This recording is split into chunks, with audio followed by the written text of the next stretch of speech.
Was It Worth It by Mark Spruce, based on recollections from 1977.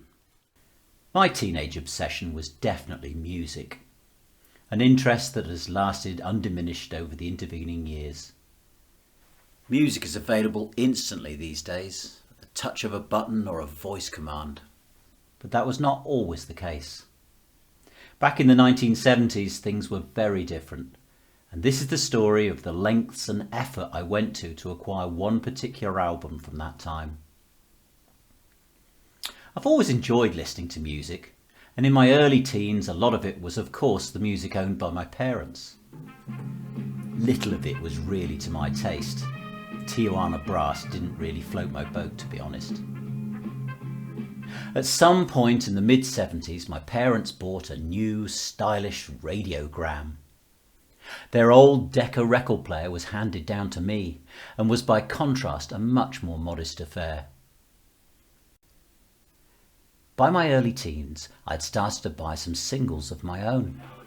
The first being Rubber Bullets by 10cc. I gradually bought more and more singles, but what I really wanted to get were some albums of my own. One sunny summer afternoon, I was washing my father's car on the drive to earn some more pocket money.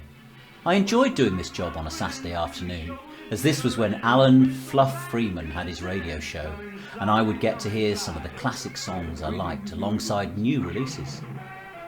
On this particular Saturday, Fluff played a song from the forthcoming new album by Yes. The song was called Turn of the Century, and it absolutely stopped me in my tracks. Soap suds began to dry into circles on the hot car roof. After just one listen, I was completely entranced and was determined that this, without doubt, would be my next purchase. The album was released the following week, and on that Saturday I determined to buy it. We lived in a large village 7 miles from Salisbury. No one was available that day to get a lift to town, and the village bus service was very infrequent. In addition, the money spent on the bus fare would mean I would not have enough left to buy the album. I really couldn't wait, and so with the impetuousness of youth I decided to cycle into town to buy the album and then cycle home again. In those days I had a Carlton Corsa 10-speed racer with drop handlebars and a sporty metallic orange paint finish. Wheeling my bike out of the garage, I stopped to pump some extra air into the tyres, made sure I had my bike lock key with me, and checked I had my wallet in my bomber jacket pocket. With my preparations complete, I mounted my bike and set off along the potholed lane that led from my parents' house up to the main road out of the village. The cycle route into town was quite a hilly one, and once I had got to the summit by the village church, I could push my bike into top gear and cycle at breakneck speed down the long descent that stretched for 3/4 of a mile to the crossroads. Back then, I never wore a cycle helmet, and the wind blew hard in my face as I careered along, excited to be setting out on my music purchasing adventure. Passing the crossroads, I then cycled on the flat for a while before starting the grueling climb up through the built-up community beyond and onto the A30. Once I had reached the main road, I was nearly halfway into my journey, and from then on it was mostly downhill into town. Cars and lorries rushed by me, but I kept up a good steady speed, and in a further 25 minutes I was in the market square, locking my trusty bike up to the railings. Part 1 of my adventure had been completed, and by now I was bursting with anticipation as I pulled my right trouser leg out of my sock and walked purposely down the high street towards W.H. Smith's. Once I was inside the shop, I walked through the aisles of completely uninteresting stationery and down the 2 steps into the dimly lit record section. Rather appropriately, Fanfare for the Common Man by Emerson, Lake and Palmer was playing loudly as I descended the steps. I walked past the alphabetical rows of hundreds of albums to the final bay, where the albums by Yes resided. As soon as I reached the bay, I could see the album I had been so looking forward to buying. The album was called Going for the One, and its cover had a rear view of a naked man looking towards angled skyscraper buildings. I pulled it out of the rack and opened its impressive triple gatefold sleeve. Presentation counted for a lot in those days, and this album certainly held its own. I reached into my wallet to retrieve the £5 note that I had saved, and without a pause I walked quickly up to the counter to make my purchase. The cashier took my money, put my record in a thick plastic bag and handed me my change. Leaving the shop with my purchase in hand, I hurried back to my bicycle to make the return journey. I had no interest in doing anything else in town, and it had probably only been 20 minutes or so since I had cycled into the market square. Reaching my bike, I unlocked it and swung my leg over the centre bar. It was at this point I made the rather worrying discovery that it was going to be quite difficult to actually ride my bike whilst holding the album securely in my left hand. All of a sudden, the prospect of my long cycle home became one of great concern, and I silently cursed myself for not thinking this part of the journey through in advance. With my left thumb crooked around the brake, I gripped the album against the handlebar with my 4 splayed fingers. My right hand took the handlebar conventionally, with 2 fingers circled onto the brake, and I set off through the level streets of town and back out towards the A30.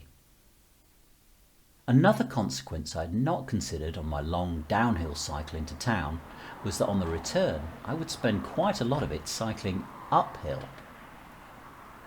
By now the day had begun to turn overcast, and I noticed as I made my way out towards the suburbs some rather ominous dark clouds in the direction I was heading. Dark foreboding clouds ahead, and a long journey uphill with the fast moving cars and lorries to accompany me on the route. I realised then this ride was going to take some considerable effort, and quite probably a large helping of fortitude. I hoped the album was worth it. By the time I reached the edge of town, the fingers on my left hand had begun to ache considerably from gripping the album against the handlebars. I stopped by the verge to shake the ache out of my hand as traffic rushed by barely 2 feet from me. Once my hand had recovered, I pushed forward again, my hand gripping the precious album, my legs pushing hard on the pedals, and my head turned down determinedly as I began the slow 2-mile ride along the main road back out towards home.